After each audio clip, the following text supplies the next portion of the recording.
Friends, राजनीतिक परंपराओं की हम बात कर रहे हैं जिसमें हमने अनेक टॉपिकों पर चर्चा कर लिया। जिसमें हमने नारीवाद के बारे में जाना, उदारवाद और अनुदारवाद क्या है इसके बारे में हमने अध्ययन किया। उसी से संबंधित यानी राजनीतिक परंपरा से संबंधित जब हम पारिस्थितिकीवाद पढ़ते हैं तो ये हम पर्यावरण से संबंधित एक विषय भी है जिसमें हम ये बहुत ही इम्पोर्टेंट टॉपिक होता है और यह किस तरीके से राजनीतिक परंपरा में एक महत्वपूर्ण रूप लिया इसको भी हम जान लेते हैं। पारिस्थितिकीवाद यानी इकोलॉजिकलिज्म, इसका सर्वप्रथम प्रयोग जो है वो 1970 में किया गया था। इसकी जो अर्नेस्ट हैकल के द्वारा किया गया था और ये जर्मनी के थे, इन्होंने जर्मन भाषा में इसका प्रयोग किया था। अगर इसके शब्द को समझे तो ये इकोलॉजी से बना है, यानी ये ग्रीक शब्द है और ये इससे निकला हुआ शब्द ओइकस और लॉगस है। यानी ओइकस का अर्थ होता है घर या रहने का स्थान, जबकि लॉगस का अर्थ होता है साइंस यानी विज्ञान।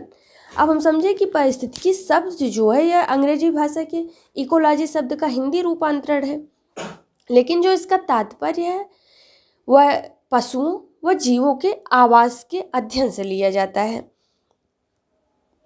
इस प्रकार यानी हम समझ पा रहे हैं कि जहाँ जीवन बसता है और उसकी पारिस्थितिकी या पर्यावरण के तत्वों का अध्ययन और विवेचन, ये पारिस्थितिकीवाद का उद्देश्य है। इसके अर्थ हम परिभाषा की बात करेंगे हम, जिसमें इंसाइक्लोपीडिया ब्रिटेनिका के अनुसार इसकी परिभाषा जाने तो किस तरीके से इसे परिभाषित किया गया है। कहा गया है कि पारिस्थितिकी वह विज्ञान है जो जीवों के एक दूसरे के संबंधों तथा उन तत्वों का अध्ययन करता है जो पर्यावरण के अंग हैं। जबकि टेलर इसको इस तरीके से डिफाइन करते हैं। टेलर कहते हैं कि पारिस्थितिकीवाद वह विज्ञान है जो सभी जीवों का संपूर्ण पर्यावरण के साथ पूर्ण संबंधों का अध्ययन करता है। यानी हम देख रहे हैं कि किस तरीके से राजनीतिक परंपरा में पारिस्थितिकीवाद शब्द को लाया गया और इसकी एक महत्वपूर्ण भूमिका है, जिसमें हम जॉन पासमोर के विचारों को भी देखते हैं। इन्होंने 3 तरह की पारिस्थितिकी व्यवस्था को देखा। इनके अनुसार जो मानव के संदर्भ में 3 तरह के पारिस्थितिकीवाद व्यवस्था को देखा जा सकता है। पहला, इन्होंने यह कहा कि प्रत्येक मनुष्य एक समुदाय में पैदा होता है और मानवीय समुदायों से संबंधित होता है जो समान सामाजिक आचरण से बंधे हों। यह सभी समान सामाजिक आचरण मनुष्य के सामाजिक पर्यावरण को निर्मित करते हैं। जबकि दूसरा, इन्होंने माना कि प्रत्येक व्यक्ति के पास कई प्रकार की भौतिक वस्तुएं उपस्थित होती हैं जो दूसरे व्यक्तियों के द्वारा मानवीय आवश्यकताओं को पूरा करने के लिए निर्मित होती हैं। तो इन्होंने माना कि जो मानवीय समुदाय है वह भी पारिस्थितिकीवाद में आता है और जो उससे संबंधित भौतिक वस्तुएं हैं, यानी जो पर्यावरण में जो ये वस्तुएं निर्मित पर्यावरण को जन्म देती हैं। यानी इसमें न केवल मकान, दुकान, मशीनें, सड़कें इत्यादि शामिल होती हैं, अपितु रासायनिक, भौतिक निर्मित ये सारी भी वस्तुएं शामिल होती हैं। और जो इनका तीसरा पक्ष है, इन्होंने ये माना कि पर्यावरण प्राकृतिक पर्यावरण है और जिसके बारे में वर्तमान में सबसे अधिक चिंता व्यक्त की जा रही है। यानी प्राकृतिक पर्यावरण प्रकृति द्वारा निर्मित होते हैं और हम निर्मित पर्यावरण से इसको नष्ट कर रहे हैं और इसीलिए पारिस्थितिकीवादी ने इन दोनों प्रकार के पर्यावरण के मध्य एक स्वस्थ सामंजस्य स्थापित करने के लिए एवं संतुलन बनाए रखने पर बल देते हैं। तो पारिस्थितिकीवाद ये है कि क्योंकि मनुष्य एक सामाजिक प्राणी तो है, लेकिन ये भी है कि अगर सूर्य, पृथ्वी, जल ये सारी चीज़ें जब तक मौजूद है तभी तक प्राणी जीवन पाया जाएगा। और इसलिए हमको राजनीतिक परंपरा में पारिस्थितिकीवाद भी पढ़ने को मिलता है कि हम ये समझ पाएँ कि पारिस्थितिकीवाद यानी हम अपने पर्यावरण को सुरक्षित कैसे रहें, एक शुद्ध और स्वस्थ सामंजस्य पर्यावरण और मानव के बीच किस तरह से बनाया जाए, इसलिए इसे राजनीतिक परंपरा में लाया गया। अब हम पारिस्थितिकीवाद के सैद्धांतिक पक्ष के बारे में बात करेंगे। पारिस्थितिकीवाद का सैद्धांतिक पक्ष, इसको हम 2 रूपों में पढ़ते हैं, एक ऊपरी पारिस्थितिकीवाद और गहन पारिस्थितिकीवाद।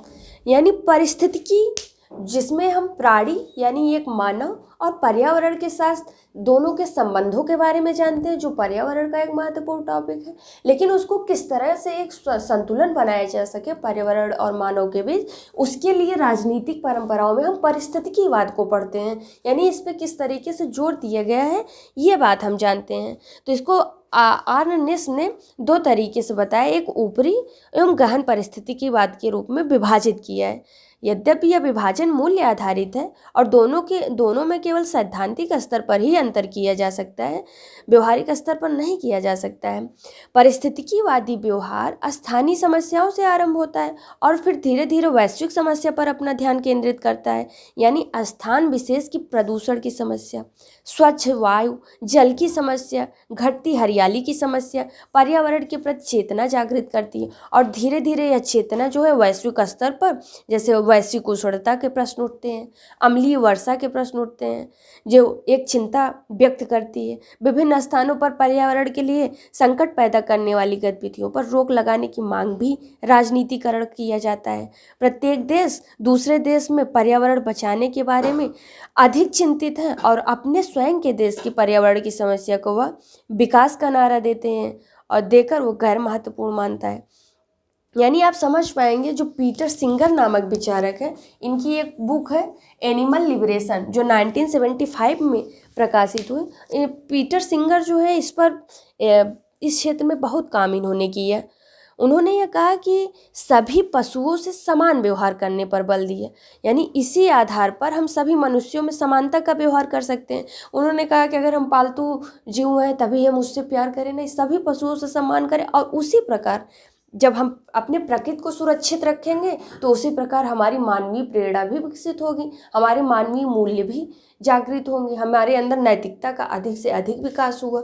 और उसी क्षेत्र में पीटर सिंगर यह भी मानते हैं कि समानता का अधिकार जीवों के कष्ट सहने की क्षमता पर आधारित होता है और उसी से संबंधित जीवन जीने का अधिकार भी दिया गया है। रीगन भी इस सैद्धांतिक पक्ष में बहुत ही महत्वपूर्ण योगदान देते हैं। इनकी एक फेमस बुक है the case for animal right, ये 1984 में प्रकाशित हुई, जिसमें इन्होंने यह बताया कि स्तनपायी पशुओं को अधिकार देने की वकालत भी की और कहा कि पारिस्थितिकीवादी यानी मुख्य रूप से सावयव जीवन की कल्पना करते हैं और सभी तर्क जीवन को अन्योन्याश्रितता पर आधारित होती है, यानी पशु और मानव के साथ साथ पर्यावरण, इन सभी से यानी जीवों के मध्य कैसे किस प्रकार स्वस्थ एवं स्वस्थ संतुलन बनाया जा सके, इसके बारे में एक सैद्धांतिक परिप्रेक्ष्य दिया गया।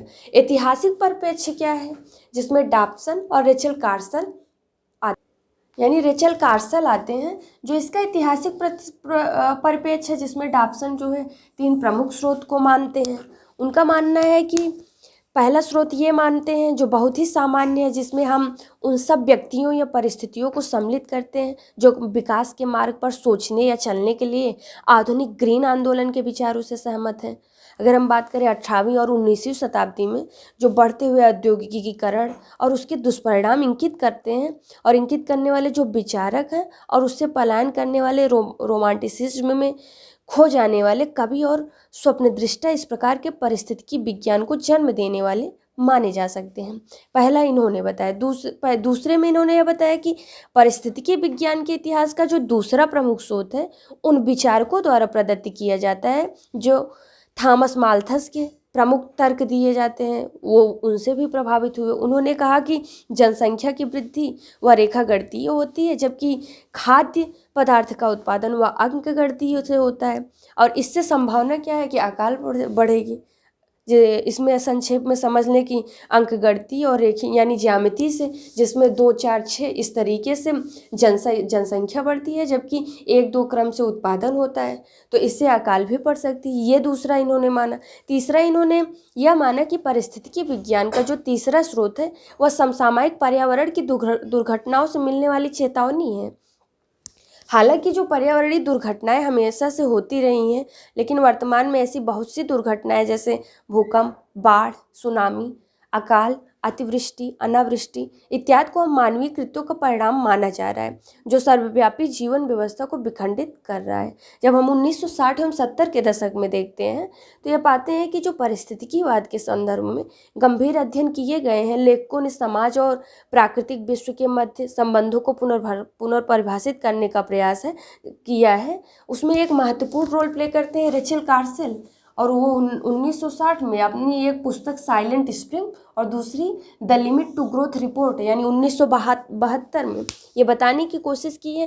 पहले उन्होंने साइलेंट स्प्रिंग में इस बात पर दृढ़तापूर्वक स्थापित किया कि पारिस्थितिकी संबंध कमज़ोर होते जा रहे हैं और यदि मनुष्य ने प्रकृति के साथ अपने संबंधों को मजबूत नहीं किया है तो यह मनुष्य के भविष्य के लिए आत्मघाती होगा। इस तरीके से इनका बहुत ही बड़ा रोल देखा जाता है। जब हम इनकी दूसरी book the limit to growth report के तथ्यों के आधार पर इन्होंने यह स्थापित करने की कोशिश की है कि प्रति विकास की सीमा होती है और उसे जैसे जनसंख्या विस्फोट, औद्योगिक विकास, खाद्य पदार्थों के उत्पादन, प्रदूषण एवं अन्य स्रोतों से आने वाले बदलावों को आपसी संदर्भों के माध्यम से विश्लेषित किया जा सकता है। तो हमने देखा किस तरीके से ऐतिहासिक पक्ष में डॉब्सन ने बहुत ही महत्वपूर्ण रूप से प्रमुख 3 स्रोत बताए और रेचल कार्सन ने साइलेंट स्प्रिंग और to limit to growth report में अपनी बातें रखी। अब पारिस्थितिकीवाद की विशिष्टता क्या है इसके बारे में जानते हैं। पारिस्थितिकीवाद की विशिष्टता में हम ये देखते हैं कि E.F. शूमेकर को हम देखेंगे ये जिन्होंने स्मॉल इज ब्यूटीफुल नामक कृति की रचना की। जब हम पारिस्थितिकीवाद का ऐतिहासिक उद्भव देखते हैं, यानी ये मानिए कि ऐतिहासिक उद्भव किसी भी प्रकार हुआ हो, लेकिन इस बात पर पूर्णतः सहमति नहीं होती है कि राजनीतिक विचारधारा को कैसे आगे बढ़ाया जाए। और इसी संदर्भ में डॉब्सन के अनुसार 2 प्रमुख दृष्टिकोण भी विभाजित किए गए। उन्होंने अधिकतमवाद व अल्पवाद मत भी कहा जाता है। डॉब्सन बहुत ही महत्वपूर्ण है। उन्होंने अधिकतम 2 प्रकार की विशिष्टता प्रस्तुत की, एक अधिकतमवाद और अल्पमतवाद बताया। अधिकतमवादी में इन्होंने कहा कि इस राजनीतिक विचारधारा को परिभाषित करते हुए उन्होंने कहा कि उसे संगठित और संकीर्ण स्वरूप प्रदान करते हुए उन्होंने प्रकृति संबंधी विचार इसमें शामिल नहीं किया है। दूसरी ओर उन्होंने अल्पवादी यानी अल्पतमवादी इस विचारधारा में नरम तरीके से परिभाषित किया है। उसमें उन्होंने गत्यात्मक रखते हुए कई प्रकार के विचारों को इसमें शामिल करने की वकालत की है। यानी अल्पमत पर्यावरण की समस्या को केवल 20वीं शताब्दी और आधुनिक की देन नहीं मानते हैं, बल्कि इसे एक शाश्वत समस्या मानते हैं। वो मानते हैं कि जो पर्यावरणीय आंदोलन में विभिन्नता रखना आवश्यक है, जिसमें अलग अलग स्तरों पर पर्यावरण बचाने का प्रयास किया जा सकता है। डॉब्सन ने, हालांकि हम इसके पहले उनके 3 प्रमुख स्रोत देख चुके हैं जिसमें उन्होंने पर्यावरण पारिस्थितिकी के मध्य अंतर भी बताया है। जो इसकी विशिष्टता है, हम देखते हैं कि पारिस्थितिकीवाद की विशिष्टता इस बात में है कि यह एक पहली राजनीतिक विचारधारा है जो, यानी आप समझ पा रहे होंगे कि एक हम जब पारिस्थितिकी पढ़ते हैं तो ये इन्वायरमेंट में बताने का प्रयास कर रही हूँ कि ये शब्द ही इन्वायरमेंट के लिए यूज किया जाता है, लेकिन ये जो राजनीतिक विचारधारा के रूप में आया, ये राजनीतिकों का यह मत था कि ये राजनीति विज्ञान का एक महत्वपूर्ण विषय बनना चाहिए, एक महत्वपूर्ण टॉपिक ये होना चाहिए कि हम साथ साथ हम जब राज्य को पढ़ते हैं, जनसंख्या को पढ़ते हैं, अपनी स्वतंत्रता एवं समानता एवं न्याय की बात करते हैं, तो उसमें हम नारीवाद की बात करते हैं, तो उसमें हम यह भी जानें कि इस यानी जो एक विद्यमान है सार्वभौमिक रूप से चीज़ें उपस्थित हैं, अगर वो नष्ट हो जाएंगी तो मानव जीवन खुद ही नष्ट हो जाएगा। तो क्या मानव जीवन नष्ट हो जाएगा तो हम समानता, स्वतंत्रता और न्याय की बात करेंगे? यानी पारिस्थितिकीवाद के जो विचारक हैं उन्होंने ये बताया कि मनुष्य और उसके पर्यावरण के मध्य संबंधों को राजनीतिक दृष्टि से देखने का भी प्रयास करना चाहिए कि राजनीतिक दृष्टि से पर्यावरण, क्योंकि अब जब अपने मंत्रालय की बात करते हैं तो पर्यावरण एक मंत्रालय भी बनाया गया है जिसमें पर्यावरण मंत्रालय में जिसमें हम पर्यावरण को सुरक्षित रखने और हमारे पास पक्षियों को किस तरीके से संरक्षित किया जाए, उनकी प्रजातियों को बचाया जाए, इन सब के बारे में हम अध्ययन करते हैं। तो यह एक राजनीतिक विचारधारा है जो मनुष्य और उसके पर्यावरण के मध्य संबंधों को राजनीतिक दृष्टि से देखने का प्रयास करती है। इसकी सबसे बड़ी विशिष्टता यह है कि यह मानती है कि इन संबंधों को बदलते स्वरूप मानवीय समाज की राजनीति को भी प्रभावित करते हैं और राजनीति भी इन संबंधों को प्रभावित करती हैं, क्योंकि इसका मुख्य कारण हम देखते हैं कि वैश्विक स्तर पर आज बढ़ती हुई महासागरों की जलस्तर को देखा जाता है, अग्निवलय की संख्या बढ़ी है, ज्वालामुखी एवं भूकंपों की संख्या बढ़ी है, सुनामी आ रहे हैं, बाढ़ आ रही है, कहीं सूखा पड़ता जा रहा है। तो ये यानी इसकी प्रमुख धारणा यही है कि मानव समाज को अपने अस्तित्व के लिए पर्यावरण की रक्षा करना आवश्यक है और आधुनिक औद्योगिक समाज ऐसा करने में असफल हो रहा है। जिसमें हम इनकी महत्वपूर्ण पुस्तक है E.F. शूमेकर की स्मॉल इज ब्यूटीफुल में लिखा है कि आधुनिक औद्योगिक व्यवस्था जिस आधार पर टिकी है वह अपने अतिवादी दृष्टिकोण से ही उसे समाप्त कर रही है। यानी पूंजीवाद में पूंजी वह है जिसे हम उत्पन्न करते हैं और जिसे हम निवेश या खर्च करते हैं, लेकिन ग्रीन विचारधारा के अनुसार पृथ्वी की जो अपूर्व पूंजी स्रोत है वे जिस पूंजी का रूप लेते हैं वह न तो उत्पन्न की जा सकती है और ना ही इसमें वृद्धि की जा सकती है। यानी जो खनिज प्राकृतिक संपदा है हम उसे वृद्धि नहीं कर सकते, यानी वो एक समुचित एक सीमित मात्रा में है, उसका दोहन जितना अधिक से अधिक होगा वो तो हम उत्पन्न नहीं कर सकते। सूर्य यानी सूर्य एक ऐसी जल, तो ये एक पर्यावरण का महत्वपूर्ण टॉपिक है। विकसित राष्ट्रों की जीवन शैली के बढ़ते स्तर को देखकर विकासशील राष्ट्र भी इसी होड़ में लग रहे हैं और इस प्रकार अंधी दौड़ का नतीजा है कि पर्यावरण संतुलन बिगड़ने में होगा।